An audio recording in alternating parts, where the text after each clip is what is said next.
Assalamualaikum warahmatullahi wabarakatuh. Para pemirsa yang beriman dimanapun kita berada, Bapak dan Ibu keluarga besar Masjid Jakarta dimanapun kita berada, alhamdulillah kita tetap menunjukkan dan syukur dari Allah Subhanahu Wa Taala. Kasihan kita sudah dilanjutkan dengan baik. Mudah-mudahan Allah Subhanahu Wa Taala memberikan hidayah, kekuatan dari batin, memberikan sehat walafiat bagi diri kita semuanya untuk tetap berada di jalan yang benar sampai ajal menjemput kita, sehingga kita nanti mampu mencapai husnul khotimah dan kita menghadap Allah Subhanahu wa taala.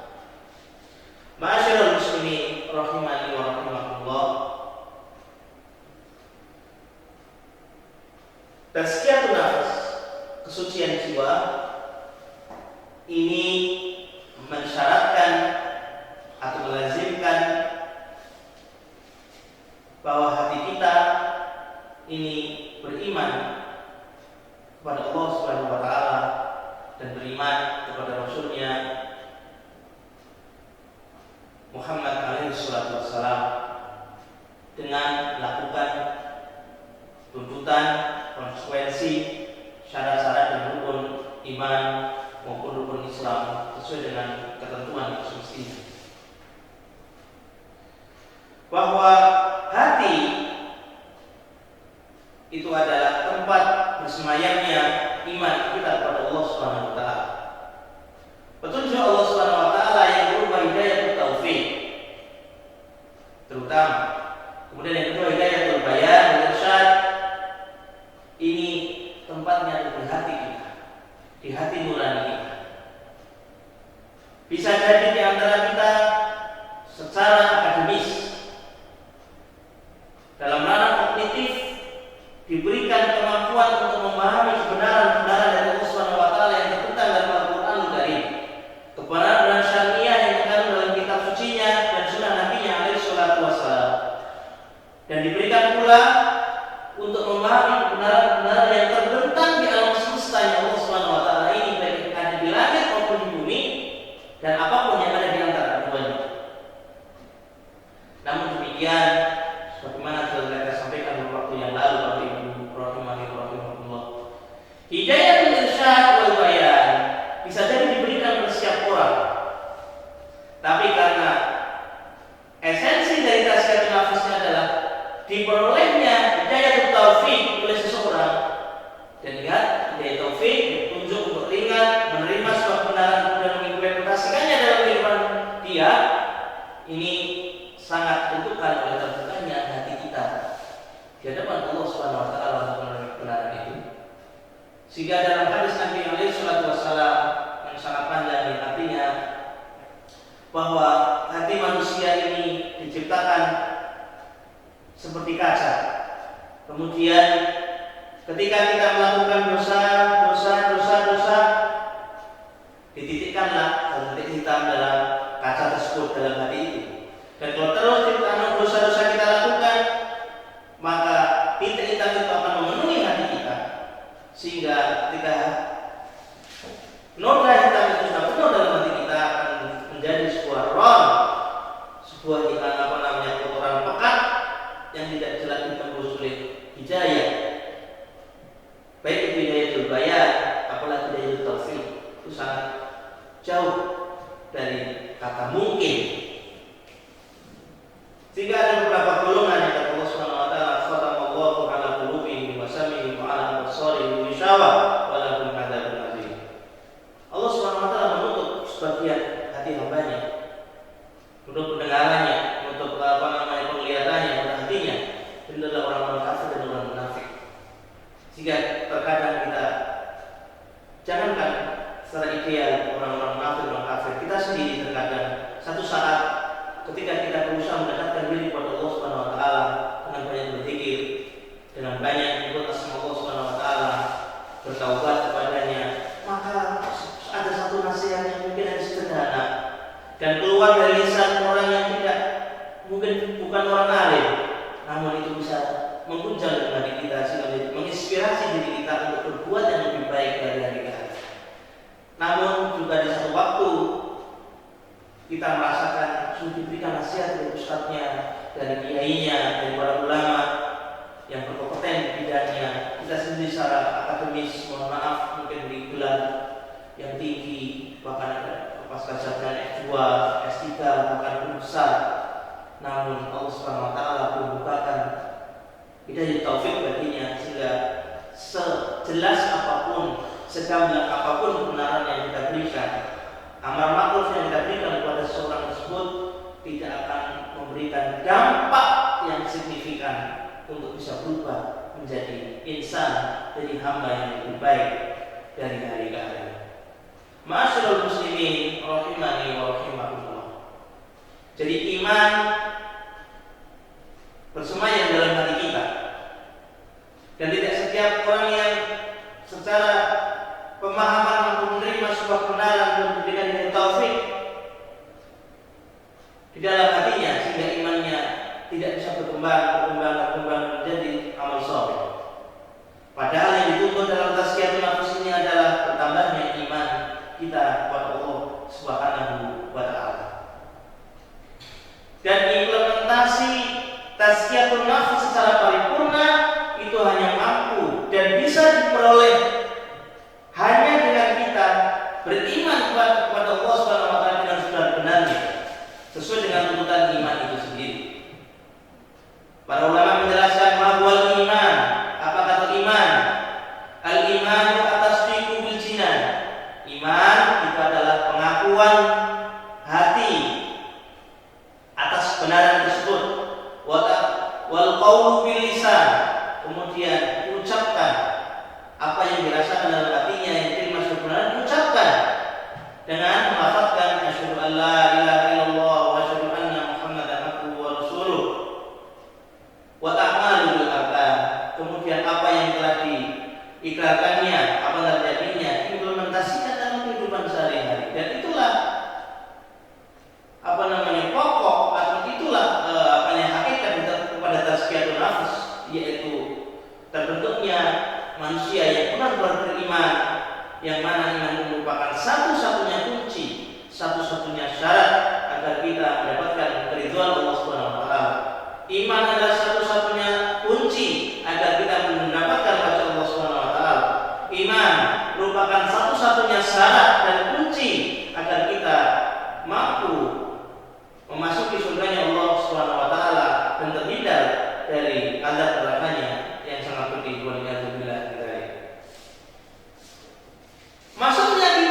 Maksudnya kita ke surganya Allah Subhanahu wa taala, dukhuluna fil jannah nafsuhu. Jadi maksudnya kita ke surganya Allah Subhanahu wa taala itu memang semata-mata karena rahmat Allah Subhanahu wa taala. Namun rahmat Allah Subhanahu wa taala, ridha Allah Subhanahu wa taala secara hukum kausalitas hanya diberikan oleh Allah Subhanahu wa taala kepada orang-orang yang beriman kepadanya. Sehingga kita harus beriman kepadanya dan kepada Allah Subhanahu wa taala untuk bisa mendapatkan rahmatnya. Kemudian kita masuk surga di level berapa, di tingkat berapa, itulah secara kausalitas disebabkan oleh amal soleh kita. Namun maksudnya kita ke surganya Allah Subhanahu wa taala itu semata, kemudian terbebasnya kita dari azab Allah Subhanahu wa taala ini semata-mata karena rahmat Allah Subhanahu wa taala atas diri kita semuanya. Sehingga itu sangat kausalitas mengharuskan kita harus beriman kepadanya. Hanya orang-orang yang beriman yang akan diberikan rahmat oleh Allah Subhanahu wa taala untuk memasuki surganya. Maka Allah adalah salah satu sifat Allah Subhanahu wa taala Ar-Rahman dan Ar-Rahim. Secara bahasa mungkin artinya sama, yaitu Maha Pengasih, Maha Penyayang. Sebenarnya sama saja, Dia Maha Pengasih, Maha Pemurah, sama saja. Tapi bedanya bahwa sifat Ar-Rahman yang Allah Subhanahu wa taala ini diberikan kepada semua makhluknya. Tidak peduli dia kafir, dia beriman, dia munafik atau dia fasik, apapun siapapun dia, kalau itu makhluk Allah Subhanahu wa taala, semuanya makhluk Allah Subhanahu wa taala, tidak ada yang lain, semuanya akan mendapatkan Ar-Rahman, sifat Rahman yang Allah Subhanahu wa taala. Sebagaimana dikisahkan bahwa pernah Hasan Al-Basri suatu hari pernah berjalan dari suatu tempat, kemudian dia melihat ada seekor ular yang buta matanya. Kemudian dia terinspirasi ingin melihat bagaimana Allah Subhanahu wa taala memberikan sifat rahmatnya kepada ular tersebut. Bagaimana Allah Subhanahu wa taala memberikan rezeki pada ular yang buta. Bagaimana dia bisa memperoleh makan? Dia tidak memiliki apa? Dia memiliki mata. Ternyata tidak berapa lama setelah ular itu berjalan mengikuti sunatullah, ular ternyata naik ke atas pohon sampai ke atas begitu. Ternyata di dahan itu ada seekor burung kecil yang saking asiknya dia membersihkan bulunya, tidak merasa kalau lingkungannya terganggu atau tidak menyadari ada pemangsa yang datang, ular yang ular yang buta tadi. Dan dengan hikmah Allah Subhanahu wa taala, dengan sifat rahmatnya Allah Subhanahu wa taala, burung kecil tadi dengan hikmahnya sekali lagi, dengan hikmahnya Allah Subhanahu wa taala terlalu bergerak maksudnya tetap bergerak tanpa disadari, dan dia tidak sadar kalau ternyata badannya telah mendekat ke mulut ular yang buta tadi. Maka dengan naluri ular tersebut melihat ada mangsa atau makanan di depannya, dengan serta-merta tanpa pikir panjang ular kemudian membuka mulutnya kemudian memakan burung kecil yang tadi di atas dahan tadi, dan baru ular itu turun kembali ke sarangnya. Saat itulah Hasan al-Basri mengatakan, Subhanallah, Maha Suci Allah yang memberikan sifat rahmannya, memberikan sifat kaisanya, bahkan bukan hanya kepada manusia dan jin yang memiliki komposisi yang sempurna, kepada ular yang buta sekalipun Allah SWT memberikan rezeki kepadanya.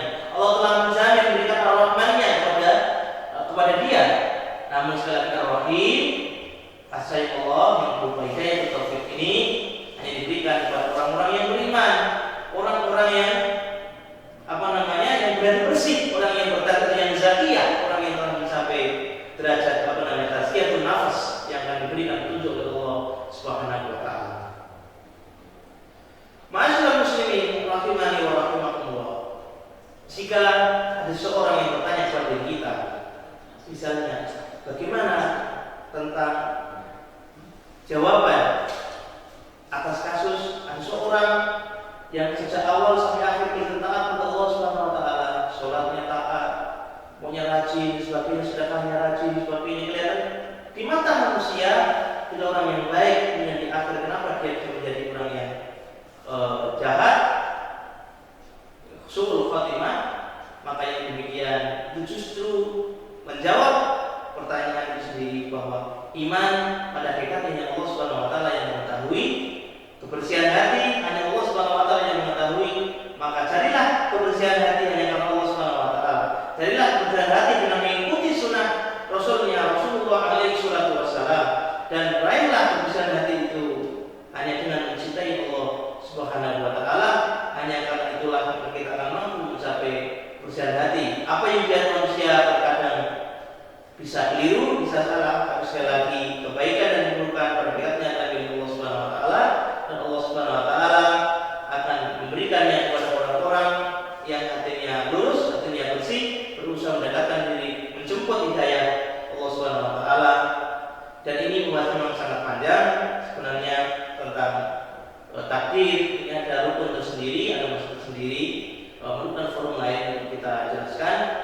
Tapi poinnya bahwa Allah Subhanahu wa taala sudah berikan fasilitas pada diri kita semuanya berupa hidayah dan irsyad wal bayan. Petunjuk berupa penjelasan kebenaran yang itu terbentang luas di alam semesta maupun yang ada di dalam kitab sucinya Al-Qur'anul Karim dan dalam sunnah-sunnah Rasulnya alaihi salatu wassalam. Maka kewajiban kita jika kita ingin mencapai kesucian jiwa, mencapai iman yang benar, maka kita harus mengikuti SOP-nya, mengikuti hukum kausalitas yang ada dengan cara kita mengikhlaskan, belajar, mengikuti majelis taklim, mencari kebenaran karena semata-mata mengharapkan ridha Allah Subhanahu wa taala. Ma'asyiral muslimin rahimani wa rahimakumullah.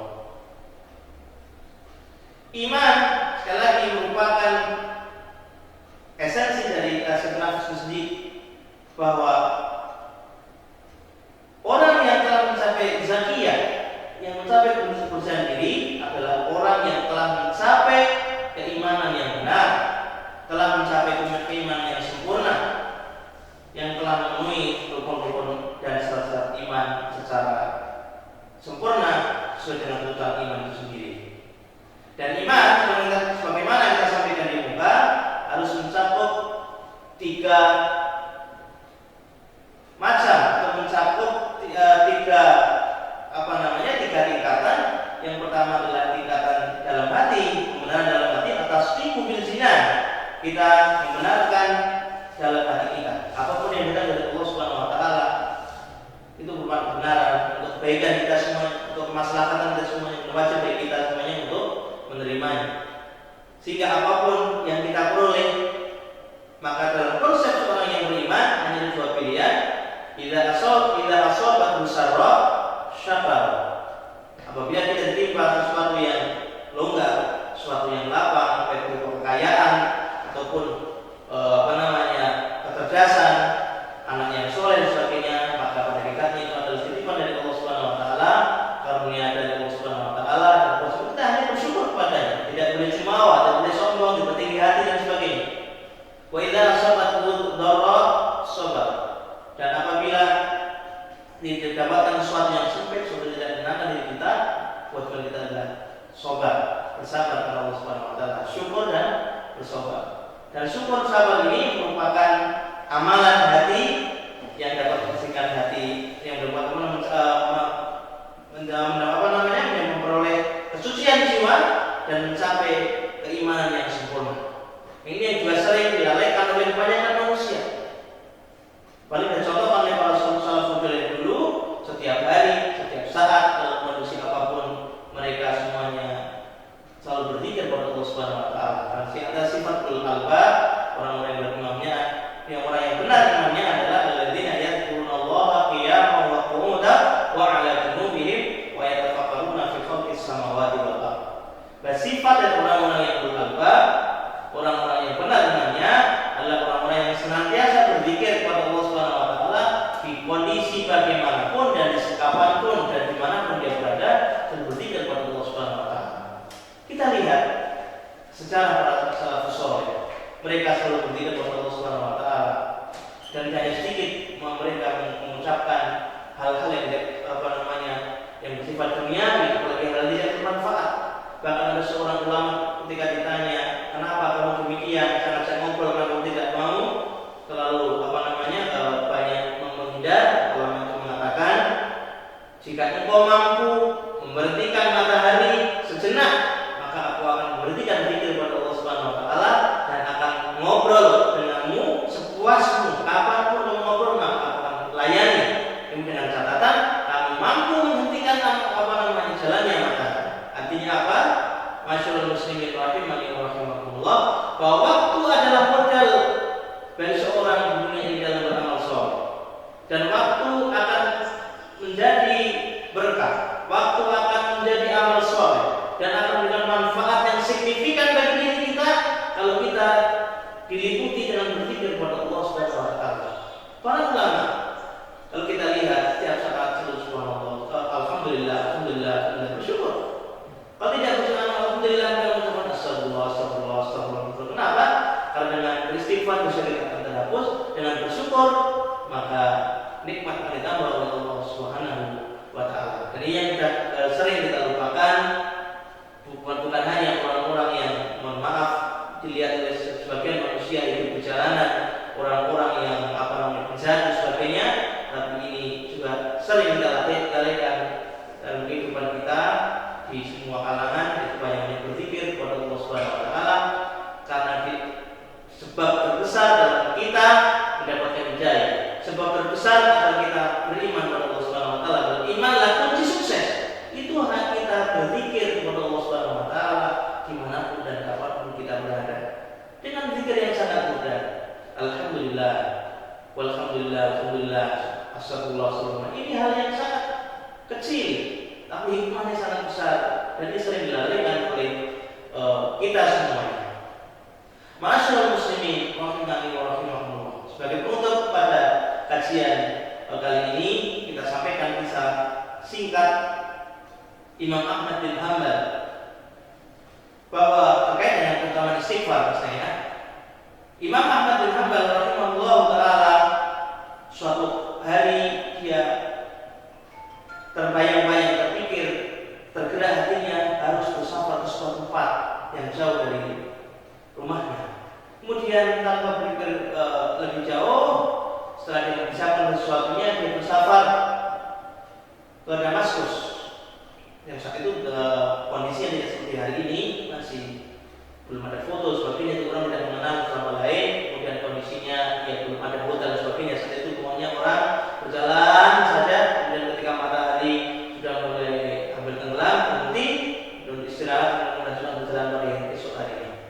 Nah, ringkas cerita, Imam Ahmad ini masuklah ke sebuah masjid jami, masjid besar di Damaskus saat itu. Ini menunaikan salat maghrib. Kemudian salat maghrib berjamaah bersama dengan imam. Saat salat maghrib selesai, beliau jamaah qasar ya, kemudian melakukan salat isya setelah jamaah dan qasar. Dan memang sunnahnya sebagai seorang musafir dalam melakukan salat qasar ya, dengan qasar ataupun jamaah dalam pilihan. Dan setelah salat maghrib, Imam Ahmad beristirahat. Kebetulan saat itu karena waktunya masih panjang, dan dia datang saat isya, dia mengikuti salat isya ya, sebagai tambahan bagi beliau salat isya. Setelah salat isya selesai dan beliau salat sunnah, setelah sunnah beliau ingin merebahkan dirinya di masjid itu dan istirahat. Tidak lama setelah beliau merebahkan dirinya hampir tidur dan melakukan masjid membangunkannya. Wahai Syekh, siapa Anda? Kenapa kamu di sini? Saya sedang musafir. Saya ingin istirahat, saya mau tempat tinggal. Tidak bisa di masjid tidak bisa. Kamu harus keluar. Ya, Imam Ahmad didorong-dorong sampai di teras masjid. Masjid dikunci. Imam Ahmad istirahat di mana? Di teras masjid. Tidak lama kemudian si warga masjid datang lagi. Kenapa ada di sini? Ya, saya musafir, istirahat tidak di tempat. Tidak boleh dorong keluar. Akhirnya sampai ke jalan raya dan ternyata di seberang jalan ada sebuah pabrik roti yang dimiliki oleh yang soleh. Dan melihat ada ini orang tua dorong-dorong dan panggil, wahai saya silakan kesini. Aku ada tempat tinggal di rumahku, silakan di belakang pabrik ini, di toko ini ada tempat tinggal. Silakan Anda bermalam di sini satu malam, kemudian esok harinya silakan Anda meneruskan perjalanan. Kemudian Imam Ahmad menerima tawaran itu dan sebagaimana yang lain ya kemudian istirahat. Kemudian si Imam Ahmad ini melihat ada satu amalan yang sangat unik dari pemilik pabrik roti ini. Apa itu? Pemilik roti ini dalam setiap kesempatan yang dia miliki bisa memecahkan telur, mengaduk adonan, mengambil peralatan, bisa terus mengucapkan astagfirullah dan sebagainya. Rasulullah terus tanpa berhenti. Dan Muhammad bertanya, wahai Syekh, sudah berapa lama memiliki kebiasaan ini selalu beristighfar kepada Allah Subhanahu wa taala? Maka orang menjawab, selama hidupku sejak dari muda sampai hari ini aku tidak pernah meninggalkan untuk berbanyak istighfar kepada Allah Subhanahu wa taala. Kemudian Imam Ahmad bertanya, apa yang kau dapat dari istighfarmu? Hikmah apa yang kau peroleh dari kau membaca istighfar ini? Maka si Syekh orang tadi mengatakan,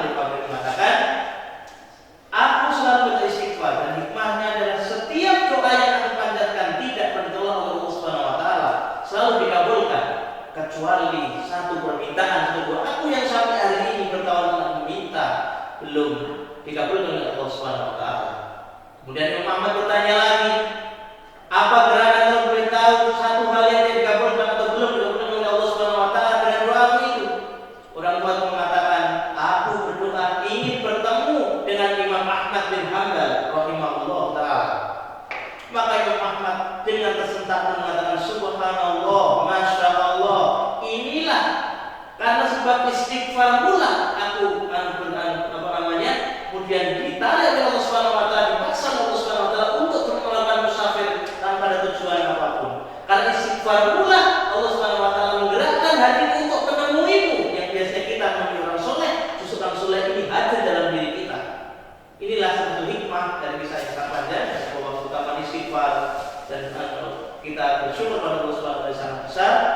Dan ini merupakan satu konsep dasar bahwa iman yang benar, bahwa zakiyah jiwa yang benar selalu hatinya terpaut untuk berpikir kepada Allah Subhanahu wa taala baik dengan lisan, dengan perkataannya, dengan hatinya, kemudian zikirnya ini kemudian diimplementasikan dalam amal perbuatan, hanya melakukan apa-apa yang diperintahkan Allah Subhanahu wa taala dan menjauhi apa-apa yang dilarangnya. Demikian yang kita sampaikan di kesempatan kali ini. Mudah-mudahan Allah Subhanahu wa taala memberikan taufik sekalian kepada kita semuanya untuk istiqomah menjadi orang yang beriman